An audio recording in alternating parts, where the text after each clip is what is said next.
In this episode, we're going to be taking a look at and doing a tasting review of Cascahuin Añejo right here on the Tequila Hombre, coming up next.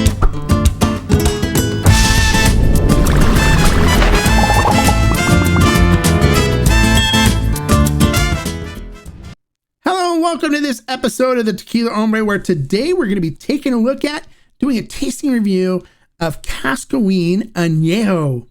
But first, for those of you that saw the video that I did on the best extra añejo ever, I'll post a link to it right here if you haven't seen it. It has landed. People are tasting it and they agree. They love it. Everyone loves it. It says it's one of the best extra añejos they've ever tasted.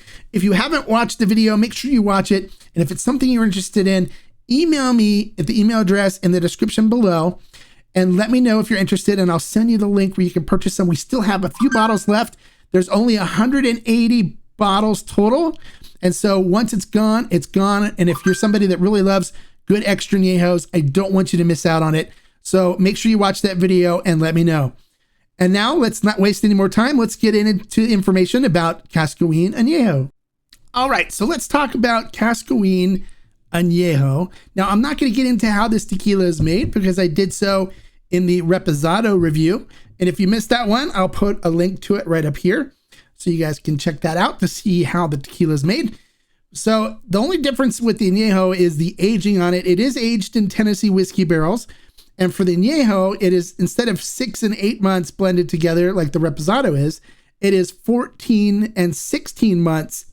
So they have batches of 14-month and batches of 16-month that they blend together to create the Cascahuin Añejo. So there you go. And it's used Tennessee whiskey barrels. So there you go. That gives you the information about the aging on this. Let's not waste any more time. Let's get into the tasting portion and see what this tequila is all about. All right, going up top to the pour cam. Of course, as usual, I'm using my Denver and Liley agave glass. Love these glasses. Keep telling you guys this. So if you haven't picked up your Denver and Liley glass, I'll put a link in the description where you can get one if you're interested. We'll go ahead and pour some Cascahuin Añejo in the glass. And now let's go up top and see what it looks like in the glass. All right, we're back and taking a look at this in the glass.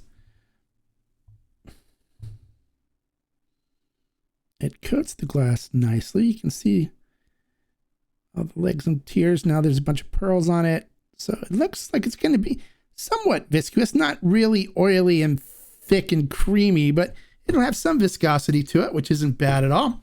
So let's see what we get on the nose. So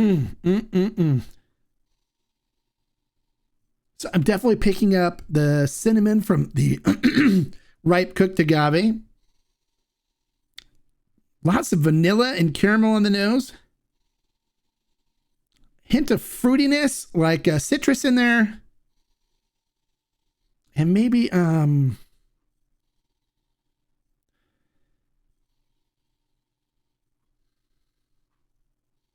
hint of like raisins and other kinds of fruit. It's got a nice fruity flavor profile with the vanilla and the caramel coming through really nicely on the nose. It smells great.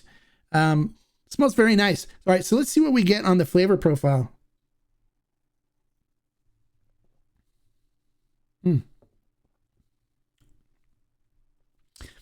It's kind of light on the mouthfeel. It's not super creamy and viscous, but it's not bad. I do get some cinnamon and baking spices from the cooked agave. It's not overly sweet. It's not sweet. It's kind of dry. I am picking up some fruitiness, a hint of citrus, and some like tart apple in the beginning.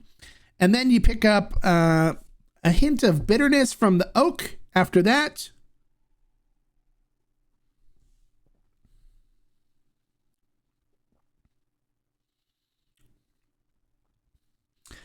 And then it hits you with the vanilla, a nice mix of like strong vanilla with a hint of caramel in it and a trace of chocolate.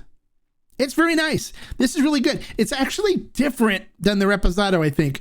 I think the Reposado had a different flavor profile to it, but I enjoy them both just the same. Really good. I really enjoy this Añejo. It's not overly sweet, which is what I like in a good Añejo. It's got a really interesting flavor profile with fruit, vanilla, caramel, hint of chocolate. You definitely picked up the ripe cooked agave in there, so the cinnamon and baking spices is mixed in the middle of it. Beautiful, beautiful Añejo. I definitely can enjoy drinking this one, even with a cigar. It would be really nice.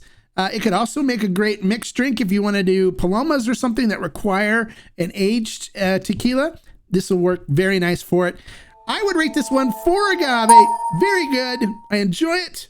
What do you guys think based on the notes that I gave you? Does it sound like something you're interested in? Comment below and let me know. If you've tried the Cascahuin Añejo, comment below, let me know. If you're interested in getting some, we do have it on ferment and still. We only have a certain amount of bottles left because they only brought a limited of bottles into the United States. This before wasn't imported into the US. It just recently got imported and we only got a small allocation to the United States. So there's not a whole lot of bottles left. And if you go to Ferment and Still, you can find it, and I'll put a link in the comment below if you're interested in grabbing some. We do have some still left in stock. Well, there you go. If you like the information I shared, please click the like button below. And don't forget, if you want to stay up to date on the reviews on all the tequilas that are coming out, as well as our live streams, to click that subscribe button and then click the bell next to it so you're notified when any of these videos are posted or when our live streams go live. And until next time, like I always say, life is too short to drink bad tequila, so you can enjoy the Cascahuin Añejo. Salud.